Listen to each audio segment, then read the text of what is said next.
Marcos, capítulo 12. A parábola dos lavradores. Então Jesus começou a lhes falar por parábolas. Certo homem plantou uma vinha, colocou uma cerca ao redor dela, cavou um tanque para prensar as uvas e construiu uma torre.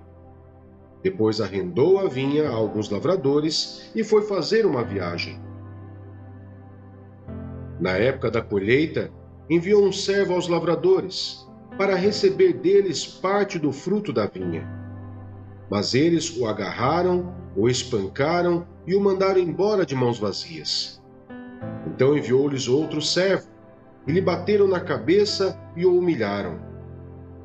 E enviou ainda outro, o qual mataram. Enviou muitos outros, e alguns bateram, a outros mataram.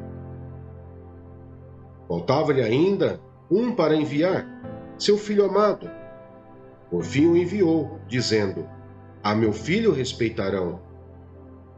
Mas os lavradores disseram uns aos outros: Este é o herdeiro.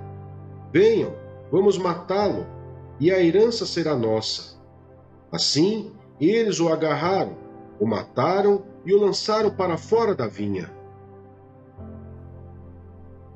O que fará então o dono da vinha?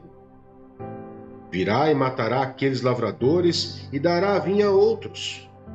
Vocês nunca leram essa passagem das Escrituras? A pedra que os construtores rejeitaram tornou-se a pedra angular. Isso vem do Senhor e é algo maravilhoso para nós. Então começaram a procurar um meio de prendê-lo, pois perceberam que era contra eles que ele havia contado aquela parábola. Mas tinha medo da multidão, por isso o deixaram e foram embora. O pagamento de imposto a César. Mais tarde, enviaram a Jesus alguns dos fariseus e herodianos para o apanharem alguma coisa que ele dissesse. Estes se aproximaram dele e disseram: Mestre, sabemos que és íntegro e que não te deixas influenciar por ninguém. Por que não te prendes à aparência dos homens, mas ensinas o caminho de Deus conforme a verdade? É certo pagar imposto a César ou não? Devemos pagar ou não? Mas Jesus, percebendo a hipocrisia deles, perguntou: Por que vocês estão me pondo à prova? Tragam-me um denário, para que eu o veja. Eles lhe trouxeram a moeda, e ele lhes perguntou: De quem é esta imagem e esta inscrição? De César, responderam eles. Então Jesus lhes disse: Deem a César o que é de César, e a Deus o que é de Deus. E ficaram admirados com ele. A realidade da ressurreição. Depois os saduceus, que dizem que não há ressurreição, aproximaram-se dele com a seguinte questão: Mestre, Moisés nos deixou escrito que se um homem morrer e deixar mulher sem filhos, seu irmão deverá casar-se com a viúva e ter filhos para seu irmão. Havia 7 irmãos. O primeiro casou-se e morreu sem deixar filhos. O segundo casou-se com a viúva, mas também morreu sem deixar filhos. O mesmo aconteceu com o terceiro. Nenhum dos 7 deixou filhos. Finalmente, morreu também a mulher. Na ressurreição, de quem ela será esposa, visto que os 7 foram casados com ela? Jesus respondeu: Vocês estão enganados, pois não conhecem as Escrituras nem o poder de Deus. Quando os mortos ressuscitam, não se casam nem são dados em casamento, mas são como os anjos nos céus. Quanto à ressurreição dos mortos, vocês não leram no livro de Moisés, no relato da sarça, como Deus lhe disse: Eu sou o Deus de Abraão, o Deus de Isaque, o Deus de Jacó? Ele não é Deus de mortos, mas de vivos. Vocês estão muito enganados. O maior mandamento. Um dos mestres da lei aproximou-se e os ouviu discutindo. Notando que Jesus lhes dera uma boa resposta, perguntou-lhe: de todos os mandamentos, qual é o mais importante? Respondeu Jesus: o mais importante é este: ouça, ó Israel, o Senhor, o nosso Deus, o Senhor é o único Senhor. Ame o Senhor, o seu Deus, de todo o seu coração, de toda a sua alma, de todo o seu entendimento e de todas as suas forças. O segundo é este: ame o seu próximo como a si mesmo. Não existe mandamento maior do que estes. Muito bem, mestre, disse o homem. Estás certo ao dizeres que Deus é o único e que não existe outro além dele. Amá-lo de todo o coração, de todo o entendimento e de todas as forças, e amar ao próximo como a si mesmo é mais importante do que todos os sacrifícios e ofertas. Vendo que ele tinha respondido sabiamente, Jesus lhe disse: você não está longe do reino de Deus. Daí por diante, ninguém mais ousava lhe fazer perguntas. O Cristo é Senhor de Davi. Ensinando no templo, Jesus perguntou: como os mestres da lei dizem que o Cristo é filho de Davi? O próprio Davi, falando pelo Espírito Santo, disse: o Senhor disse ao meu Senhor: senta-te à minha direita, até que eu ponha os teus inimigos debaixo de teus pés. O próprio Davi o chama Senhor. Como pode então ser ele seu filho? E a grande multidão o ouvia com prazer. Ao ensinar, Jesus dizia: cuidado com os mestres da lei. Eles fazem questão de andar com roupas especiais, de receber saudações nas praças e de ocupar os lugares mais importantes nas sinagogas e os lugares de honra nos banquetes. Eles devoram as casas das viúvas e, para disfarçar, fazem longas orações. Esses receberão condenação mais severa. A oferta da viúva. Jesus sentou-se em frente do lugar onde eram colocadas as contribuições e observava a multidão colocando dinheiro nas caixas de ofertas. Muitos ricos lançavam ali grandes quantias. Então a viúva pobre chegou-se e colocou 2 pequeninas moedas de cobre de muito pouco valor. Chamando a si os seus discípulos, Jesus declarou: afirmo-lhes que esta viúva pobre colocou na caixa de oferta mais do que todos os outros. Todos deram do que lhe sobrava, mas ela, da sua pobreza, deu tudo o que possuía para viver.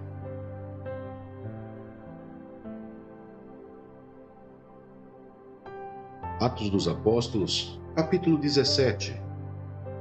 Em Tessalônica.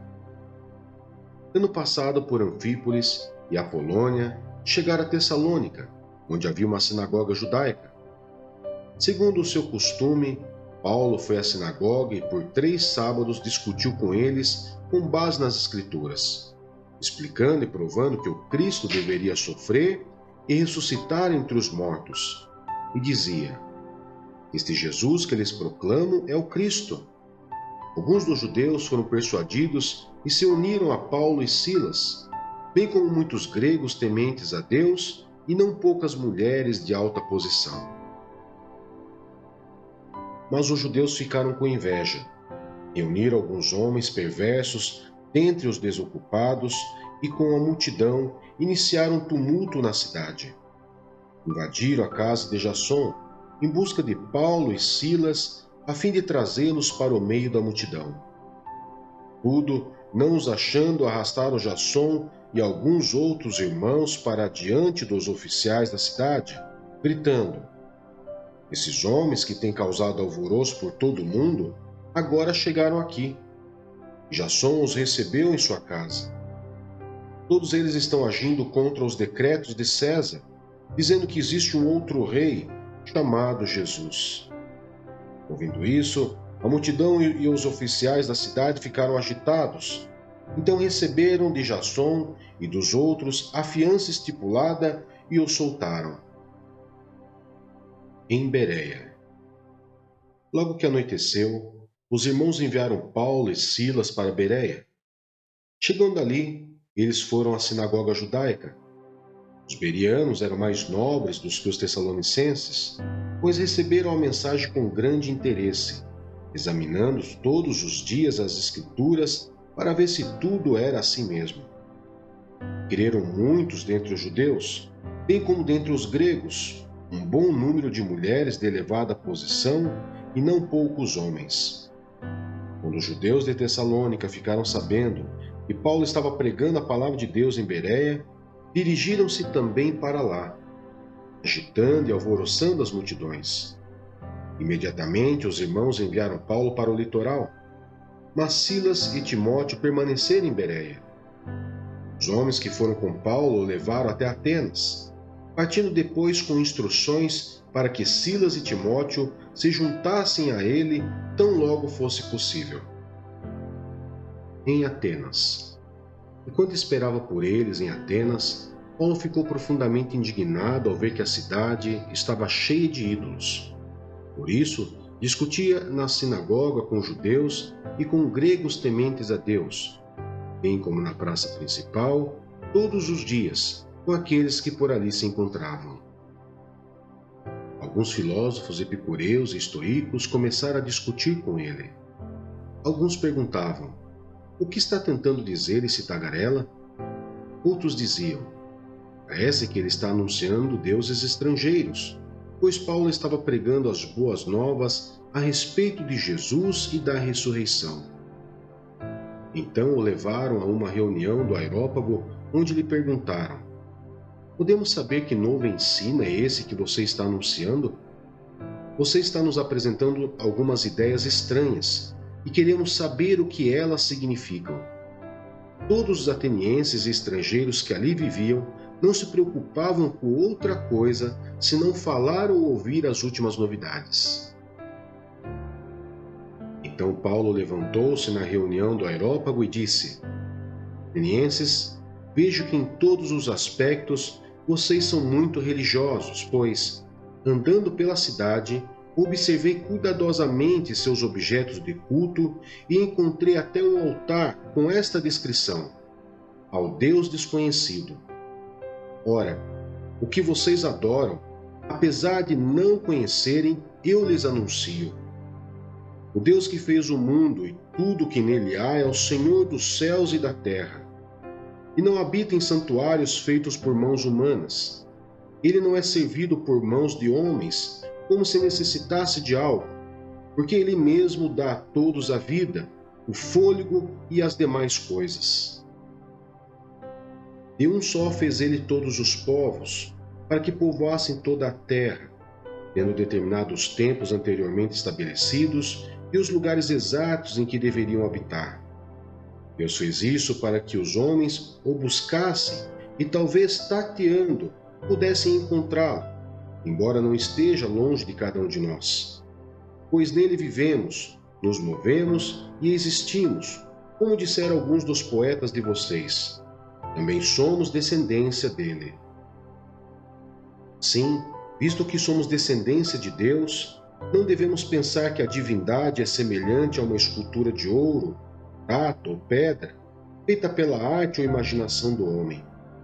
No passado, Deus não levou em conta essa ignorância, mas agora ordena que todos em todo lugar se arrependam, pois estabeleceu um dia em que há de julgar o mundo com justiça, por meio do homem que designou, e deu provas disso a todos, ressuscitando dentre os mortos. Quando ouviram sobre a ressurreição dos mortos, alguns deles zombaram e outros disseram: a esse respeito, nós o ouviremos outra vez. Com isso, Paulo retirou-se do meio deles. Alguns homens juntaram-se a ele e creram. Entre eles estava Dionísio, membro do Areópago, e também uma mulher chamada Damares, e outros com eles.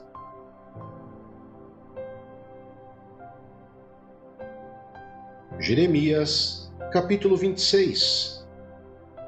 Jeremias é ameaçado de morte. No início do reinado de Jeoaquim, filho de Josias, rei de Judá, veio esta palavra da parte do Senhor. Assim diz o Senhor: coloque-se no pátio do templo do Senhor e fale a todo o povo das cidades de Judá que vem adorar no templo do Senhor. Diga-lhes tudo o que eu lhes ordenar, não omita uma só palavra. Talvez eles escutem e cada um se converta de sua má conduta. Então eu me arrependerei e não trarei sobre eles a desgraça que estou planejando por causa do mal que eles têm praticado.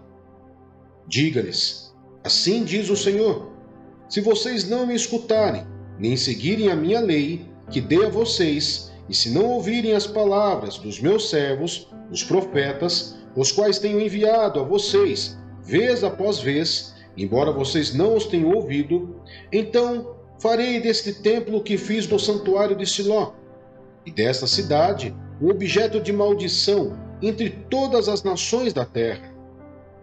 Os sacerdotes, os profetas e todo o povo ouviram Jeremias falar essas palavras no templo do Senhor. E assim que Jeremias acabou de dizer ao povo tudo o que o Senhor lhe tinha ordenado, os sacerdotes, os profetas e todo o povo o prenderam e disseram: você certamente morrerá. Porque você profetiza em nome do Senhor e afirma que este templo será como Siló e que esta cidade ficará arrasada e abandonada? E todo o povo se ajuntou em volta de Jeremias no templo do Senhor.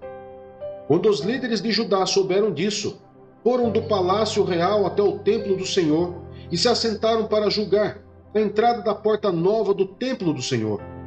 E os sacerdotes e os profetas disseram aos líderes e ao povo: este homem deve ser condenado à morte porque profetizou contra esta cidade. Vocês o ouviram com seus próprios ouvidos. Disse então Jeremias a todos os líderes e a todo o povo: o Senhor enviou-me para profetizar contra este templo e contra esta cidade tudo o que vocês ouviram. Agora, corrijam a sua conduta e as suas ações e obedeçam ao Senhor, ao seu Deus. Então o Senhor se arrependerá da desgraça que pronunciou contra vocês. Quanto a mim, estou nas mãos de vocês. Façam comigo o que acharem bom e certo. Entretanto, estejam certos de que se me matarem, vocês, esta cidade e os seus habitantes serão responsáveis por derramar sangue inocente, pois, na verdade, o Senhor enviou-me a vocês para anunciar-lhes estas palavras. Então os líderes e todo o povo disseram aos sacerdotes e aos profetas: este homem não deve ser condenado à morte. Ele nos falou em nome do Senhor, do nosso Deus. Alguns dos líderes da terra se levantaram e disseram a toda a assembleia do povo: Miqueias de Morissete profetizou nos dias de Ezequias, rei de Judá, dizendo a todo o povo de Judá: assim diz o Senhor dos Exércitos, Sião será arada como um campo, Jerusalém se tornará um monte de entulho, a colina do templo, um monte coberto de mato. Acaso Ezequias, rei de Judá, ou alguém do povo de Judá, o matou? Ezequias não temeu o Senhor e não buscou o seu favor? E o Senhor não se arrependeu da desgraça que pronunciara contra eles? Estamos a ponto de trazer uma terrível desgraça sobre nós. Outro homem que profetizou em nome do Senhor foi Urias, filho de Semaías, de Quiriate-Jearim. Ele profetizou contra esta cidade e contra esta terra as mesmas coisas anunciadas por Jeremias. Quando o rei Jeoaquim, todos os seus homens de guerra e seus oficiais ouviram isso, o rei procurou matá-lo. Sabendo disso, Urias teve medo e fugiu para o Egito. Mas o rei Jeoaquim mandou ao Egito Elnatã, filho de Aquibor, e com ele alguns homens, os quais trouxeram Urias do Egito e o levaram ao rei Jeoaquim, que o mandou matar à espada. Depois jogaram o corpo dele numa vala comum. Mas Aicã, filho de Safã, protegeu Jeremias, impedindo que ele fosse entregue ao povo para ser executado.